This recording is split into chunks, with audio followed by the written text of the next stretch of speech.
there's a way it happens. Even in how you are able to read the room. For instance, let me just give you a practical scenario. When I came in this morning, from the point they received me, I know that these are happy people. So automatically it activated my happiness. Even though I don't plan to be happy, as a guest speaker, when you are coming, there's a way you, yes, I'm here. You don't have a choice. You have to mirror the energy that you are receiving because it's good. So, for instance, you walk into a place and they keep you for, maybe the interview is supposed to be for 9 a.m. and it's 9:15 or 9:30 and nothing has happened. Now, emotional intelligence, some people will tell you that, when you go for such interview, just be patient, they will come for you. But that is being passive. That is not being emotionally intelligent. Emotional intelligence says that, look, your time, the appointment you have is 9:30. So why do you even wait 30 minutes before you ask questions? So the next thing you want, emotional intelligence person will reach out to the receptionist. Please, good morning. Is anybody aware that I'm waiting? Please, can you kindly inform them? Now, I know two settings. One is that, there are HR people, I call them, they have this God complex. Yes, I was going to So say the that. more they feel you are afraid of them, the better for their status. So, but the right thing is that don't let them rob you of your own confidence. Never allow that. So you ask question, is anybody aware that I'm supposed to have an interview by 9 o'clock? Please kindly let them know I'm here. Another 15 minutes, if they don't give you give us 30 minutes or give us 15 minutes, another 15 minutes, please can you do a reminder? Now, from our cultural perspective, you don't do that because you are like a beggar. So let me pause. Let me just say this. Whether you're going for interview, you're looking for a job, please get this clear. It's a partnership. Yeah. It's a buyer-seller relationship. I want this to settle in your mind. You are not inferior by being there. The employer is not better than you. I know this is a deep level of thinking, but that perspective, that mindset, that is the only thing that will make you be able to stand up and say, the interview is 9 o'clock. Are they aware that I'm here? But because when you see it like they are doing a favor, even if you wait for 2 hours, you are still fine. True of us. So you must have that mindset. So emotional intelligence will bring you to a point where even when you are not pleased and you want to say, wow, what's happening today? The interview is actually supposed to be for 9 o'clock. I hope I'm waiting for a good reason. That is communication, but it's embedded as a competence in emotional intelligence. But some people will say, I've been waiting since. That's not emotional intelligence. Because your tone has given you out. Are you sure this person will not come here and start beating us? You understand? So it's a skill that has been highly underrated. For instance, when you get into a place, you should be able to read the room. It's called social awareness. Your ability to understand. When you're dealing with a panel, for instance, and you have 3 people, the first 3 things you want to do as you're sitting down, who is this, who is this, who is this? The way they ask their question, you should be able to know who want to entertain all your mannerism. Okay, I'm so sorry, sir. Before we dive into that, so you were talking about emotional intelligence, right? So let's say the candidate just get delayed. So what do the candidate do? Did the candidate just walk out and say, oh, I'm no longer interested? She's been delayed. Okay, so permit me to tell you a story. I went for an interview one time, I think about maybe 9 or 10 years ago. And while we were waiting, this happened, is not a time issue. And I was waiting as the next person. Then I see somebody walk out at the reception and he was talking to somebody. You don't use your brain. Can't you think? You must be very stupid. Is that how you walk here? I've been telling you. And I said, God, is this where I'm coming?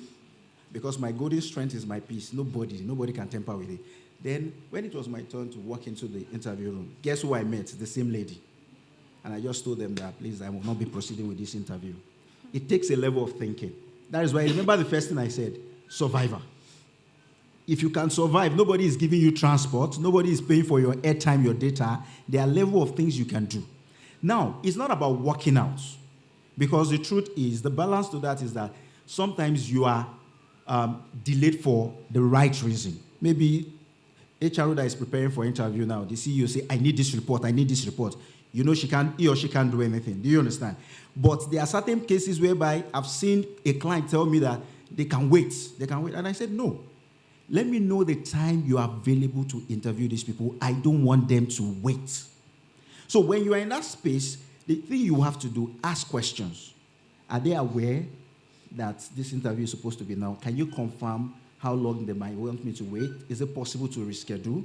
So you must play to the point whereby they don't use their own problem to redefine you. They say that one that is not patient. That one, you understand? Exactly. So you must create that benefit. So you can be angry and not express anger.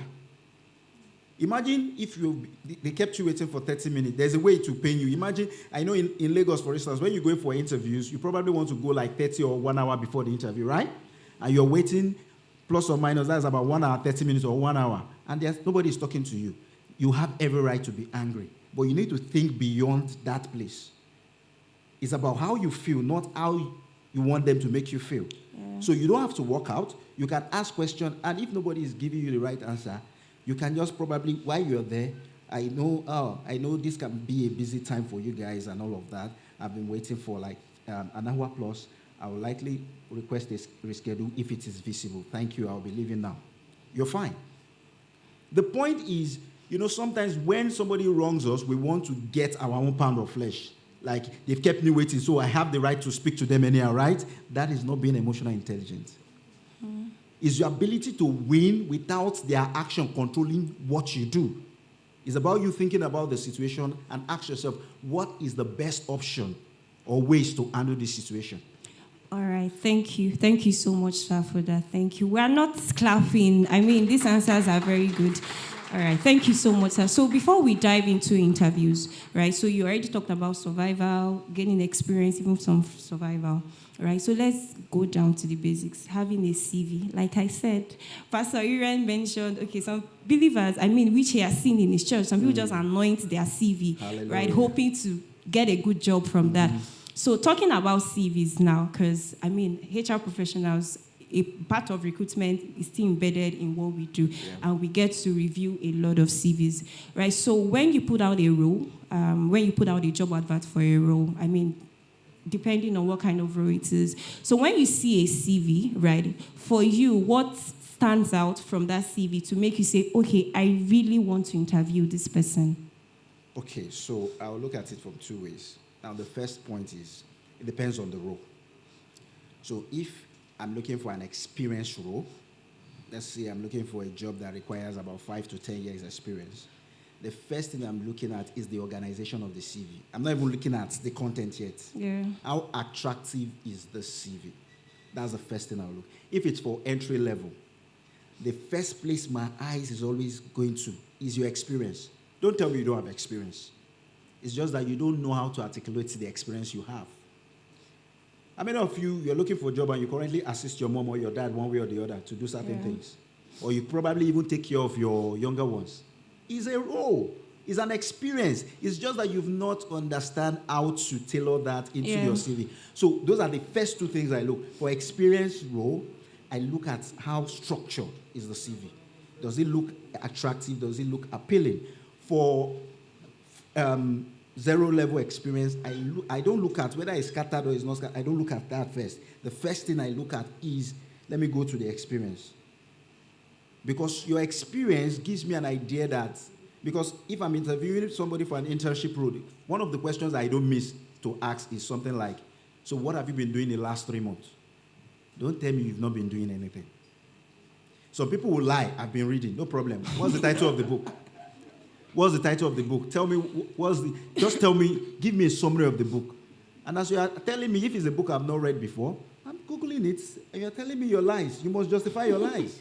So it's about, for zero level, it's about what you've done. It shows me, even the things you did in school, fellowship, it's just that you've not know how to, craft it as an experience. Yeah. You were the financial secretary for RCF for how many years? And you say it's not an experience. After all, they didn't catch you that you embezzle money. So it's an experience. So you're an experienced person. Don't say, man, it's not about how my CV looks. It's about the experience you are looking for. No, because there are numbers of CVs that will be... Okay, let me give you an instance, for instance. Last 3 weeks, I was recruiting 2 people to my team. And guess what? Because the role is entry-level role. You know what will happen? The number of people that will apply will be much. Yeah. But the truth is, because I'm not using ATS, I tell you, it's not about maybe you are the most qualified. Because Probably I have 100 CVs in the inbox. Do you think I'll go to the first person that submitted? No, I could probably just check the first 5 CV, jump to the next page, and you might just be lucky. Yeah. So I don't have the time to do that. So if you are telling me that, oh, your CV doesn't have to look this way, then it becomes an issue. All right, thank you. So still talking about that, right? So I know that there's an HR friend, she was recruiting for a procurement officer, and they didn't really need someone in the entry-level space. So the advert was put out, and when she started getting CVs, she saw a CV, although not so good, but still interviewed the person. And what has the person done in the last 1 year? Personal shopping for different people. And the person was able to, just gbas put it together. And during the interview, the person just had entry-level skills and all that, but she was able to package it. And she got the job. Yeah. Because it shows that this person is proactive. This person is industrious. This person is hardworking. That's the impression it gives. So when you say no experience, what have you been doing the last 4 months? He said, I stay at home. Sometimes I listen to the news. Well done. All right, so before we just go further, do anyone have any questions so far? We can just raise our hands and we can ask our questions before we go further. Yes. I think there's someone at the back. All right. Please, simple questions.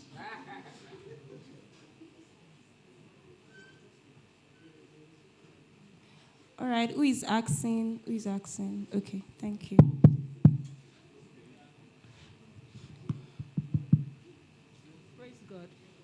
Praise God. Okay, I just wanted to ask, there are some job roles you see, they say you must have 5 years experience. If somebody has, let's say, 3 years or 3 years plus, you're confident that you can do the job. Can you still, is it wrong to just give it a try? Okay, so you have 3 years experience and you feel that you can deliver on the job. There's no harm in trial. Now, what will not happen now is, where the issue will happen is this. If the company that put out that job, you are applying through ATS, you will not scale. Because it's going to filter it based on certain parameters.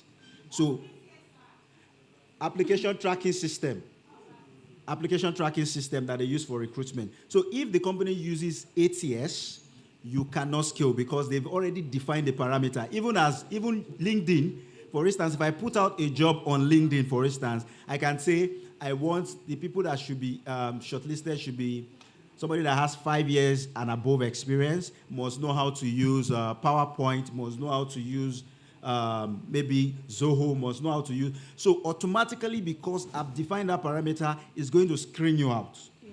But if it's for a company that just says send your CV to the following email, yes, then you have a slight chance. So what will happen in such situation is that make sure that your CV is good. That even if you are not qualified, as I'm seeing your CV and I'm thinking there is something beyond this. Then number 2, the body of your email should be selling you top notch. So it's not like those typical applications where you say, find attached or something like, I hereby apply for the role of blah. No, you will be intentional about it in such a way that the subject of your email could be something like, this is the person you need. Yeah, I've been able to. At last, this is the candidate. Yeah. It creates curiosity. I want to find out what gives this person the audacity to think she's the one. Then the body of your email could just be something like, maybe you want to say, let's assume the role is procurement manager and they're looking for a 5 years experience. They're saying, I have done XYZ, helping people to manage this, based on understanding your company's value and all of that. I know I'll be a great fit, especially based on the job description. I should be able to help do this. I've done this for an organization. Within typical organization, do this for 24 hours. I'm able to do my own turnaround time for 18 hours. My CV is attached. My CV is a reflection, is a mini reflection of what I can do, but meeting me will tell you much more about what I can do. Do you understand? It doesn't have to be long. Something that gives people curiosity to want to meet you. Because as HR, you can agree with me that there are times that we've shortlisted people not because they meet all the criteria, but we say, let's give this person the benefit of that. Let's hear what this person can do. I hope that helps. All right. Thank you. Thank you so much, sir. Okay, so going into interviews, we've talked about CV, we've talked about sustainability, we've talked about skill and all that. So going into the interview part, Pastor Fumi was interviewing someone here, and I know we're all laughing, but some of us, this is what we do when we go for interviews. It's just a reflection of what we do. A recruiter is asking you, okay, can I meet you? Just tell me about yourself. I've heard people say, I'm from Imo State, I come from a family of 5. I'm the last born. Why? I don't need to hear all that. You are selling yourself. I mean, you are selling what you've been able to do in the workspace. What can you do? What have you done? If we hire you, what's our return on investment if we hire you?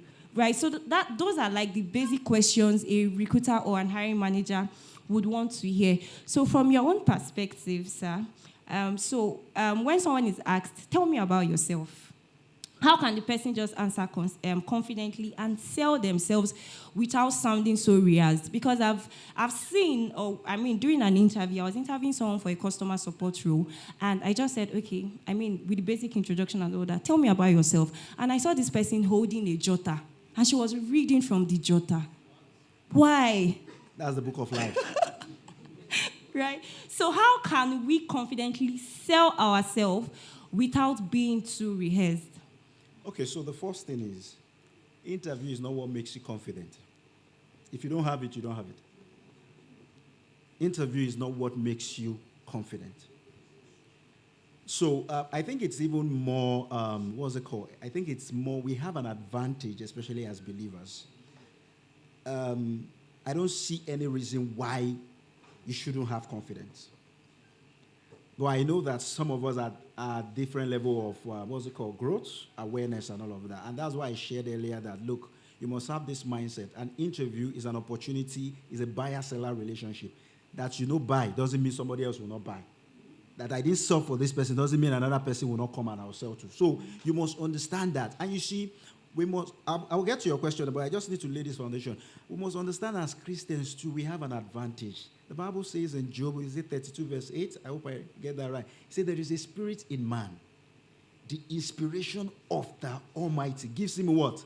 Understanding. So you see, you have an advantage. You should be confident. But you see, the fact that you are going for interview and that's the time where you are now thinking of, I need to be confident, means it's not there, it's artificial. Are you getting it?